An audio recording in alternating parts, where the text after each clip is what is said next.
선생님, 가슴이 쪼개질 것 같고 진짜 숨이 턱 막히더라고요. 식은땀이 쏟아지는데 이렇게 죽는구나 싶었어요. 안녕하세요. 저는 심장내과 전문의 이현우입니다.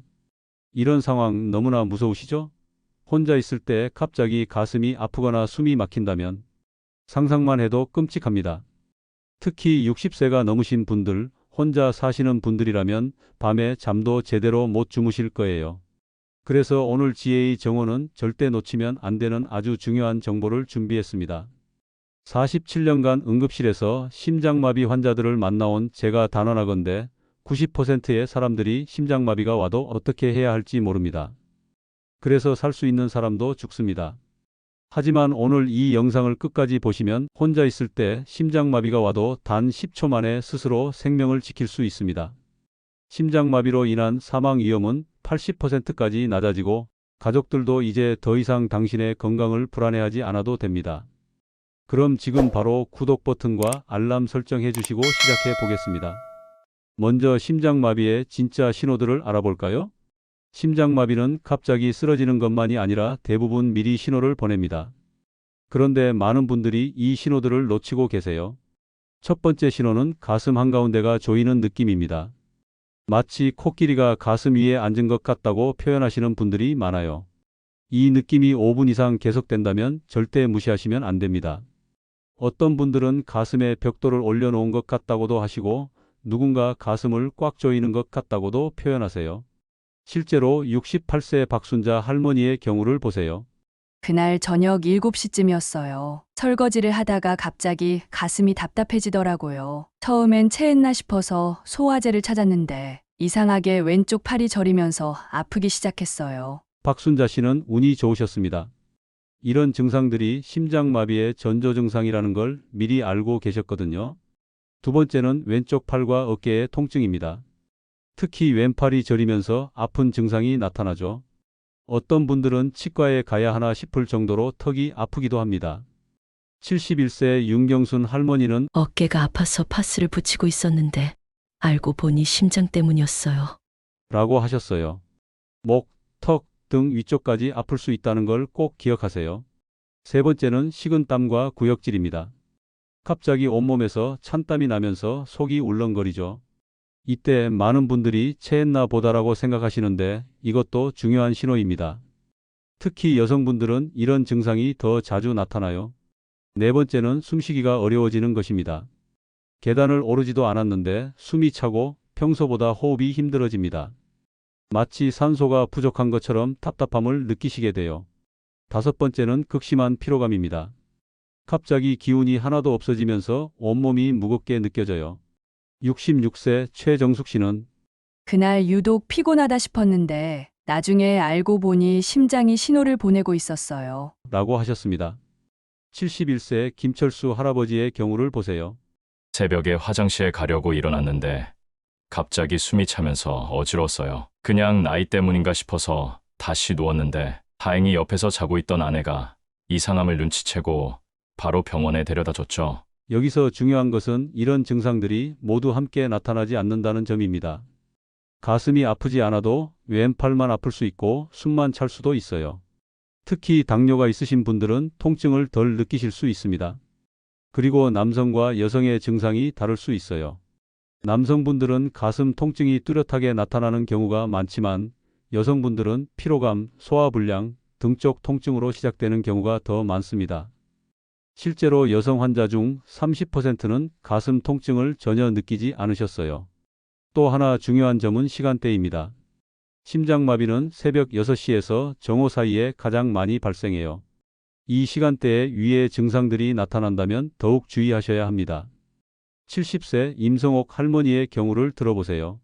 아침에 일어나서 밥을 하는데 갑자기 메스꺼우면서 등이 아팠어요. 처음엔 잠을 잘못 잤나 싶었는데 계속 식은땀이 나더라고요. 그때서야 이상하다 싶어서 병원에 갔는데 정말 심장 문제였어요. 이런 증상들을 절대 나이 때문이라고 넘겨서는 안 됩니다.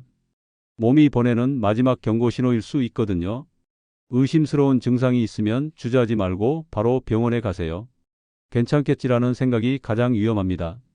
이제 혼자 있을 때 심장마비 증상이 나타났다면 생사를 가르는 첫 10초 행동법을 알려드리겠습니다. 72세 이영희 할머니의 실제 경험을 들어보세요. 혼자 집에서 빨래를 개고 있는데 갑자기 가슴이 꽉 조이면서 식은땀이 났어요. 그때 생각난 게 며칠 전에 들었던 응급처치법이었어요. 심장마비가 오면 뇌의 산소 공급이 4분 내에 중단됩니다. 그래서 첫 10초의 행동이 정말 중요해요. 당황하지 마시고 차근차근 따라해 보세요. 첫 번째, 즉시 모든 행동을 멈추세요. 무엇을 하고 계시든 그 자리에서 멈춰야 합니다. 빨래를 들고 계셨다면 바닥에 내려놓으세요. 계단을 오르고 계셨다면 그 자리에 앉으세요. 절대 조금만 더 하고라는 생각은 하지 마세요. 심장에 더 큰 부담을 줄 수 있어요. 두 번째, 바로 119에 전화하세요. 응급실인가요? 68세 여성인데요. 지금 가슴이 조이면서 왼팔이 아파요. 심장마비 같아요. 주소는 서울시 강남구 5호로 123, 4층이에요. 이렇게 명확하게 말씀하세요. 나이, 성별, 증상, 정확한 주소를 순서대로 말하는 겁니다. 만약 말하기 힘드시면 심장마비, 주소는 이라고 짧게라도 꼭 말씀하세요. 119 상황실에서는 이런 응급 상황에 익숙하니까 차분하게 도와드릴 거예요. 세 번째, 현관문을 열어두세요. 구급대원들이 들어올 수 있도록 문을 열어두는 것이 중요합니다. 만약 문을 열러 가는 도중에 쓰러질 것 같다면 전화로 이웃에게 도움을 요청하세요. 아파트라면 관리사무소에도 연락할 수 있어요. 네 번째, 올바른 자세를 취하세요. 바닥에 눕지 마세요. 대신 소파나 의자에 반쯤 기대 앉는 자세를 유지하세요. 다리는 살짝 굽히고 허리는 45도 정도 세우는 거예요. 이 자세가 심장에 가장 부담을 덜 줍니다. 쿠션이나 베개로 등을 받쳐주시면 더 좋아요. 80세 정수철 할아버지는 이렇게 말씀하셨어요. 처음엔 누워야 하는 줄 알았는데 앉아 있으니까 숨쉬기가 훨씬 편했어요. 다섯 번째, 아스피린이 있다면 씹어서 드세요. 100mg짜리 아스피린 하나를 씹어서 삼키세요. 물과 함께 그냥 삼키지 마시고 꼭 씹어서 드셔야 해요. 씹어서 먹으면 5분 내에 혈액으로 흡수되지만 그냥 삼키면 30분이 걸립니다. 아스피린이 없으시다면 억지로 찾으러 다니지는 마세요. 다른 단계들이 더 중요해요. 여섯 번째, 심호흡을 하세요. 4초 동안 천천히 들이마시고 6초 동안 천천히 내쉬세요. 이렇게 규칙적으로 호흡하면 심장의 부담을 줄일 수 있습니다. 숫자를 세면서 하세요. 하나, 둘, 셋, 넷 하면서 들이마시고 하나, 둘, 셋, 넷, 다섯, 여섯 하면서 내쉬는 거예요. 일곱 번째, 중요한 사람에게 문자를 보내세요. 전화는 힘들 수 있으니 짧은 문자로라도 상황을 알리세요. 심장 이상, 119 신고함, 집에 있음이라고만 써도 충분합니다. 가족이나 가까운 이웃에게 보내세요. 63세 한미숙 할머니는 그때 딸에게 문자 하나 보내놓은 게 정말 다행이었어요. 나중에 딸이 달려와서 병원까지 따라와 줬거든요. 라고 하셨습니다. 이 7단계를 10초 안에 시작하는 것이 핵심입니다. 1초라도 빨리 시작할수록 생존 확률이 높아져요. 완벽하게 하려고 고민하지 마시고 순서대로 빨리 실행하는 것이 중요해요. 74세 권순남 할아버지는 그때 정말 당황했는데 이 7단계를 하나씩 따라하니까 마음이 좀 진정됐어요. 뭔가 할 수 있는 일이 있다는 게 위로가 됐어요. 라고 하셨어요. 무엇보다 혼자가 아니라는 걸 기억하세요. 119에 신고하는 순간부터 여러분은 혼자가 아닙니다. 전문가들이 도와드릴 준비가 되어 있어요. 이제 구급차가 올 때까지 버티는 방법을 알려드리죠. 구급차가 오기까지는 보통 5분에서 10분이 걸립니다. 이 시간이 가장 중요해요. 77세 박금순 할머니의 경험을 들어보세요. 119에 신고하고 나서 구급차 올 때까지 정말 길게 느껴졌어요. 그런데 그때 했던 호흡법이 정말 도움이 됐어요. 이 시간 동안 절대 포기하시면 안 됩니다. 제가 만난 환자들 중에서 끝까지 의식을 잃지 않고 버틴 분들의 생존율이 훨씬 높았어요. 첫째, 계속 의식을 유지하세요. 절대 잠들거나 의식을 잃으면 안 됩니다.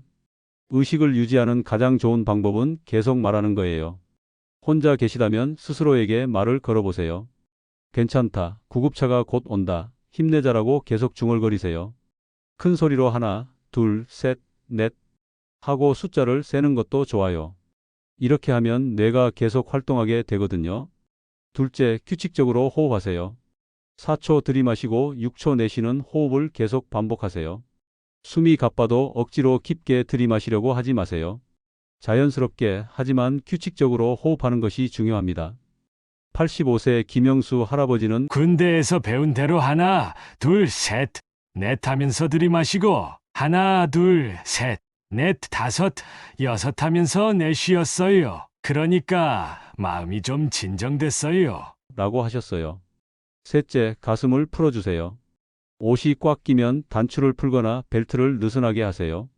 목 주변도 답답하지 않게 해주시고요. 혈액순환을 방해하는 것들을 모두 제거하는 거예요. 브래지어나 속옷도 너무 조이면 풀어주세요. 넷째, 물이나 음식을 드시지 마세요. 목이 마르더라도 참으세요. 심장마비 상황에서는 음식이나 물이 기도로 넘어갈 위험이 있어요. 구급대원이 올 때까지 아무것도 드시지 마세요. 약도 마찬가지예요. 아스피린 외에는 다른 약을 드시지 마세요. 다섯째, 움직이지 마세요. 화장실에 가고 싶어도 움직이지 마세요. 전화를 받으러 가거나 문을 다시 확인하러 가지도 마세요. 한 자리에서 가만히 앉아 계세요. 움직일 때마다 심장에 부담이 가거든요. 69세 조순자 할머니의 경우를 보세요.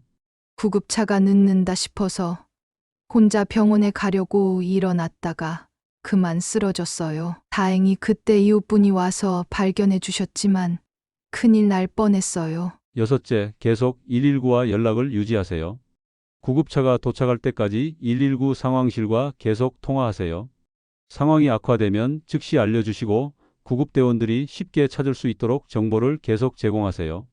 지금 더 아파지고 있어요. 또는 조금 나아진 것 같아요. 라고 솔직하게 말씀하세요. 일곱째, 가족이나 이웃에게 연락하세요. 가능하다면 가까운 가족이나 이웃에게도 연락해 주세요.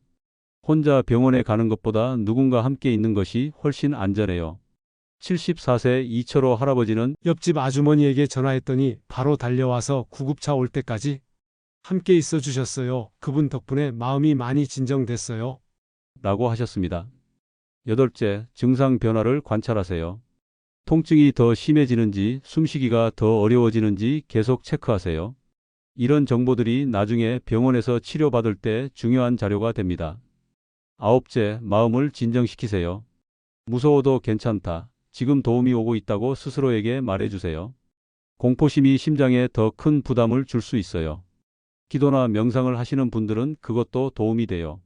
78세 서점순 할머니는 그때 마음속으로 관세음 보살을 계속 염불했어요. 그러니까 마음이 차분해지더라고요. 라고 하셨어요. 무엇보다 중요한 것은 포기하지 않는 마음입니다. 나는 살 수 있다. 곧 도움이 온다는 믿음을 가지세요.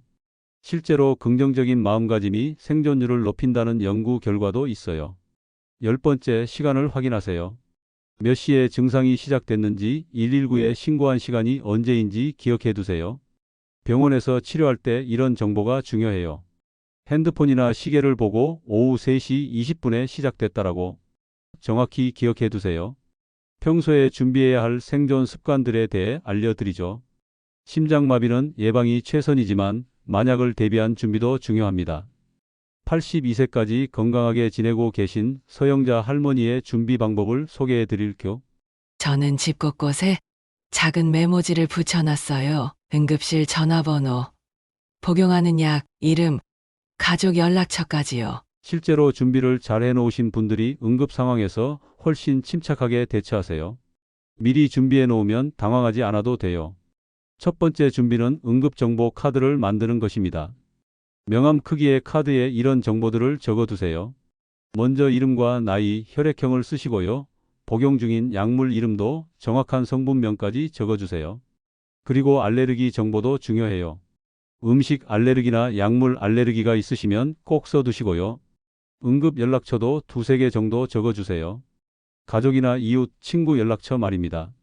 마지막으로 단골 병원 이름과 전화번호, 그리고 고혈압이나 당뇨병 같은 기존 질병도 적어주세요. 이 카드는 지갑에 하나, 핸드폰 케이스에 하나, 현관 근처에 하나씩 놓아두세요. 냉장고 문에도 하나 붙여 놓으시면 좋아요. 두 번째 준비는 응급약품 상자를 준비하는 것입니다. 작은 상자 하나를 준비해서 이런 것들을 넣어두세요. 먼저 아스피린 100mg을 넣어 두시는데 유통기한은 꼭 확인하시고 6개월마다 새 걸로 교체해 주세요. 그리고 혈압약과 심장약 여분도 일주일치 정도 넣어 두시고요. 체온계도 하나 넣어 두시면 좋아요. 작은 손전등도 필요해요. 밤에 응급 상황이 생겼을 때 대비해서 말입니다. 물티슈와 간단한 응급처치 설명서도 함께 넣어 두세요. 76세 김순덕 할머니는 냉장고 문에 자석으로 붙여놨어요. 응급 상황에서 쉽게 찾을 수 있도록요. 라고 하셨어요. 세 번째 준비는 이웃과의 안전망을 만드는 것입니다. 혼자 사시는 분들에게는 특히 중요해요. 가까운 이웃 한두 분과 서로 안부를 확인하는 습관을 만드세요. 73세 정영철 할아버지의 방법을 보세요. 매일 아침 9시에 옆집 할머니와 서로 안부 문자를 보내요. 만약 답장이 안 오면 확인하러 가기로 했어요. 이런 안전 파트너 시스템은 정말 효과적이에요. 서로의 생활 패턴을 알고 있으면 이상 징후를 빨리 발견할 수 있거든요. 네 번째 준비는 집안 환경을 안전하게 만드는 것입니다. 전화기를 침실과 거실, 화장실 근처에 각각 하나씩 두세요. 그리고 밤에도 쉽게 찾을 수 있도록 야간 조명을 설치해 주시고요. 미끄러운 곳에는 미끄럼 방지 매트를 깔아 두시면 좋아요. 응급 상황에서 걸릴 수 있는 물건들은 미리 치워 두시고요. 현관 근처에는 여분의 열쇠를 안전한 곳에 숨겨두세요. 다섯 번째 준비는 정기적인 건강 체크입니다. 혈압과 혈당, 콜레스테롤 수치를 정기적으로 확인하세요. 이상 신호를 미리 발견하는 것이 가장 좋은 예방법이거든요. 79세 박정수 할아버지는 매달 둘째 주 화요일에는 꼭 병원에 가요. 그날을 건강 점검의 날로 정해놨거든요. 라고 하셨습니다. 또한 집에서도 혈압계를 구비해서 일주일에 두세 번씩 체크해 보세요. 갑자기 평소보다 혈압이 많이 높아지거나 낮아지면 병원에 문의하세요. 여섯 번째 준비는 가족들과 비상계획을 세우는 것입니다. 가족들에게 응급 상황 시 연락 방법과 행동 요령을 미리 알려주세요. 누가 병원에 올 수 있는지, 열쇠는 어디에 숨겨뒀는지 이런 것들을 미리 공유해 두시는 거예요. 65세 장영숙 씨는 자녀들과 단체 채팅방을 만들어서 응급 상황이 생기면 그곳에 연락하기로 했어요. 그러면 누구든지 가장 가까운 사람이 바로 올 수 있거든요. 라고 하셨어요. 일곱 번째 준비는 응급처치법을 정기적으로 연습하는 것입니다. 한 달에 한 번씩 오늘 배운 7단계 행동법을 스스로 연습해 보세요. 실제 상황에서는 당황할 수 있기 때문에 몸이 기억할 정도로 연습하는 것이 중요해요. 67세 최영희 할머니는 처음엔 귀찮았는데 실제로 그런 상황이 왔을 때 몸이 알아서 움직이더라고요. 평소 연습이 생명을 구한 셈이에요. 라고 하셨습니다. 여덟 번째 준비는 응급 상황 대비 체크리스트를 만드는 것입니다. 냉장고나 눈에 잘 보이는 곳에 응급 상황 행동 순서를 적어 붙여 놓으세요. 당황했을 때 보고 따라할 수 있도록 말입니다. 무엇보다 가장 중요한 것은 혼자가 아니라는 생각입니다.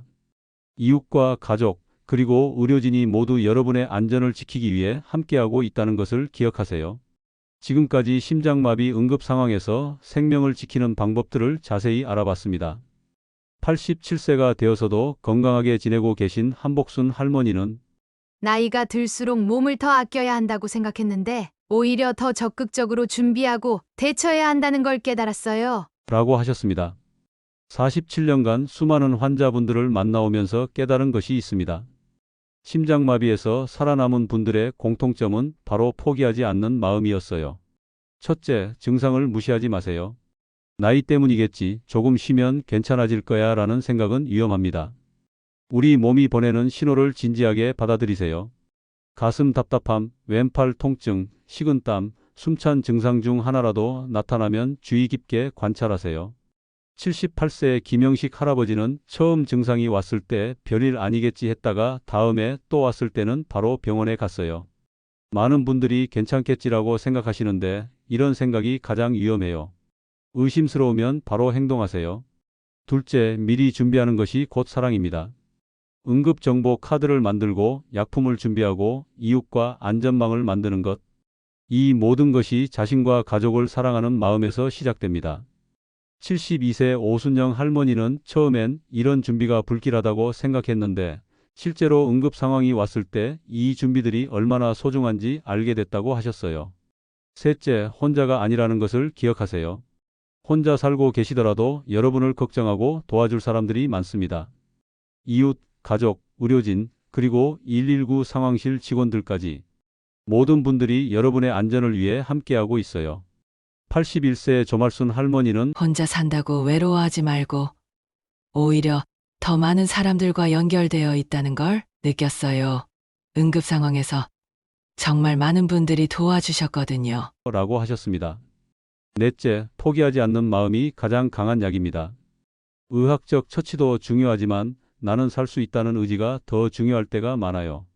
실제로 긍정적인 마음가짐을 가진 환자들의 회복 속도가 더 빠르다는 연구 결과도 있습니다. 제가 만난 환자 중에 84세 윤태식 할아버지가 계셨어요. 그때 정말 죽는 줄 알았는데 손자 얼굴이 자꾸 떠올라서 포기할 수 없었어요. 그 마음이 저를 살렸다고 생각해요. 라고 하셨어요. 다섯째, 지금부터 시작하세요. 내일부터 하려고 미루지 마세요. 오늘 당장 응급정보 카드를 만들고 이웃에게 인사하고 응급약품을 확인해 보세요. 작은 실천이 큰 차이를 만듭니다. 75세 박철수 할아버지는 이런 걸 배우고 나니까 매일이 더 안전하고 든든해졌어요. 나 혼자가 아니라 많은 사람들이 함께하고 있다는 생각이 들어서요. 라고 하셨습니다. 여섯째, 가족들에게도 알려주세요. 오늘 배운 내용을 자녀분들, 손자, 손녀들에게도 알려주세요. 응급 상황은 언제 누구에게나 올 수 있거든요. 일곱째, 건강한 생활 습관을 유지하세요. 규칙적인 운동, 금연, 금주, 저염식 등 기본적인 건강관리가 가장 중요한 예방법이에요. 하루 30분씩 걷기만 해도 심장마비 위험이 크게 줄어들어요. 마지막으로 이 지식을 다른 분들과도 나누세요. 오늘 배운 내용을 가족, 친구, 이웃들에게도 알려주세요. 한 사람이 더 알면 한 생명이 더 안전해집니다. 여러분이 지금까지 살아오신 모든 날들이 소중합니다. 앞으로 살아갈 모든 날들도 마찬가지로 소중해요. 오늘 배운 방법들로 그 소중한 날들을 더 안전하게 지켜가시길 바랍니다. 건강하고 행복한 노후를 위해서는 준비와 지혜가 필요합니다. 지혜의 정원에서는 앞으로도 여러분의 건강한 삶을 위한 실질적인 정보들을 계속 나누겠습니다. 구독과 좋아요로 더 많은 분들이 이런 유익한 정보를 접할 수 있도록 도와주시고 댓글로 여러분의 경험이나 궁금한 점들도 나눠주세요. 여러분의 건강한 내일을 위해 오늘 시작하세요. 건강한 하루 되세요. 감사합니다.